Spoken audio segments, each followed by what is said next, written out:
paradoxical statement by none other than Donald Rumsfeld. I think that this statement was an important contribution to contemporary American philosophical debate. This happened in March 2003, just before the war on Iraq, where Rumsfeld elaborated the relationship between known and unknown. First, he said there are known knowns. There are things we know that we know, like we knew at that point that Saddam was the president of Iraq. Okay, everything clear. Then he went on, there are known unknowns. There are things that we know that we don't know. The idea was, for example, we know that we don't know how many weapons of mass destruction Saddam has. Okay, now we know he had none. Doesn't matter. At that point, it appeared like this. Then there is the unknown unknown. Things we don't know that we don't know. Things which are so foreign, so unimaginable that we even don't know that we don't know. For example, maybe Saddam had some unimaginable, totally unexpected weapon.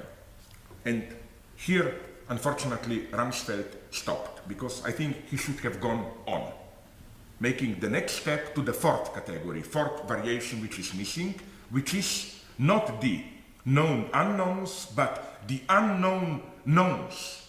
Things we don't know, we know them. We know them, they are part of our identity, they determine our activity, but we don't know that we know them.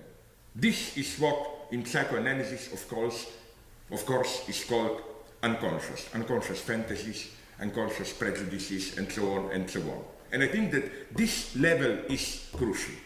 To refer to previous two examples from movies, in The Sound of Music, what we directly know is that it's a movie about anti-fascist resistance of modest, honest Austrians. What we don't know that we know is that it's also the opposite. That is the movie about fascists resisting the Jewish takeover. And the tragedy of today's American politics, I think, is that precisely they are not aware of these unknown knowns, which is why there was a deep truth in one of the statements of that unfortunate Iraqi Minister of Information. We were all laughing at him during the last Iraqi war because of his ridiculous statements denying the obvious. But at one point, I claim what he told was absolutely true. When, towards the end of the war, he was asked, is it true that Americans already control, American forces, part of the Baghdad airport? He said, not true, Americans don't control even themselves. Perfect truth. Why? Because they don't know what they know. And this, what you don't know that you know, controls you, but you don't control it.